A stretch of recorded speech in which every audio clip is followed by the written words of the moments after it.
Ah oui, papa, maman, cher honorable, chère excellence, votre satisfaction est notre devoir. Voici la solution rapide pour toute activité de transactions immobilières en RDC.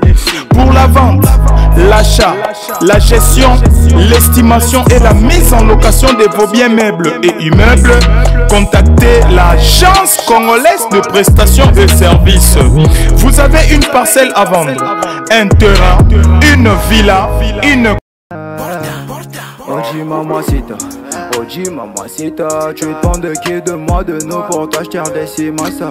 Vas-y mamacita, Oji mamacita, en plan ensemble je t'ai dit je t'aime à travers le milinga. Oji mamacita, tu es tant de qui de moi de nous pour t'acheter des massa.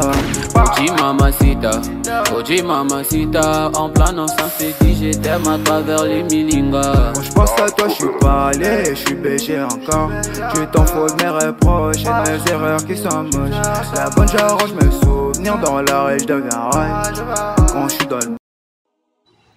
Mbote libota nanga ezala rabino. Yango to bandara toujours non mbote avant to banda ko exposer et le retour ekotala donc à toi en avenue. To outi na boulevard Lumumba to côté avenue. Pour l'équipe première, deuxième, termine la troisième parcelle. Donc au total là. Ils allaient quatrième parcelle, donc place pour moni maison de couture au Izali. Donc ils ont quatrième parcelle, il y a un autre commis, tozo kota, donc to kata image to kota na kati. Voilà, donc à toi na kati à lupango yango yango. Donc lupango ça 12 mètres sur 22. Na bandeli lupango ça 12 mètres sur 22. Yango bomona na bandeli wana toche $40 000 à discuter. Donc, ils ont 3 portes à locataire, tous autant la yango. Mais, bon, tout un an bandaku, ma solo msuto sur la aussi. Donc, porte à bosso yango, ils ont 2 chambres salon. Et à 2 chambres salon. Yango, toujours poussana. Moi, tout là que ça n'a sima boete po. Biloko morizana. Donc, mon colo nango, alingagi te et monana. Yango moni to la sera kota bandako mais lupango to bimba bo mona lupango eza mobimba eza sans défaut donc eza tana défaut mo côté mais bilo mo eza na gauche awa eza alingaki te vraiment et monana ndenge ezala toujours car donc tazana ba secret na ye eza deuxième porte yango wana troisième porte yango yo bâtir peinture à bleu donc eza deux portes bâtir peinture à bleu porte yango ya mibale yango eza chambre et salon. L'autre total qui a 2 chambres et salon. Ils ont donc 4e parcelle dans Macadam. Courant ils ont qui toko. Courant vraiment qui toko. Maï. Mouké n'engala toujours qu'à. Au 3e porte ils ont 2 chambres, salon, cuisine, na toilette nakati.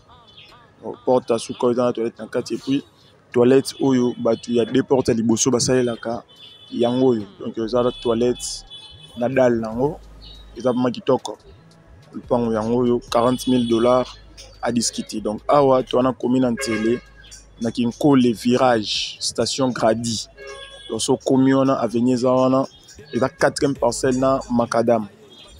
Dans les bandeleka kinko les arrêt virage référence dans la station Grady. Donc ils ont kitoko 12 mètres sur 22. $40 000 à discuter. Ils en ont 3 portes à locataire ndeka bo moniwana.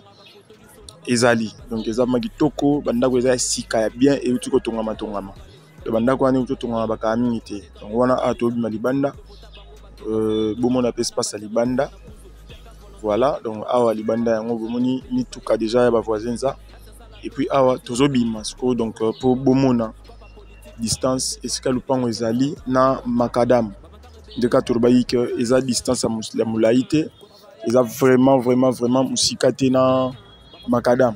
Donc, ils disent comment il y a bien.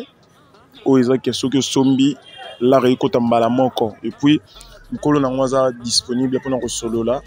Donc, sur le solo li, solo lio, au Sombi le pang. Voilà un peu le pang au toit qui coûte là. Donc, on a bandé le commune en télé.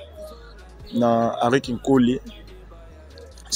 Arrêt virage, il y a une colle station Grady. On a déjà Macadam. Donc, Macadam, il y a un autre déjà. elingi koloba ke lupango eza mosika te na makadam station yango wana oyo bomona kuna place motuka monene wana ezali na motuka jaune na nsima wana station ezali puis toluka tokatisa na ngambu voilà donc Prince Ethical vide atokaliti déjà donc toana boulevard Lumumba donc je mets bien pour na ba oba oza intéressé ndeka to salara toujours ko benga biso na numéro na biso oyo eza wana merci beaucoup.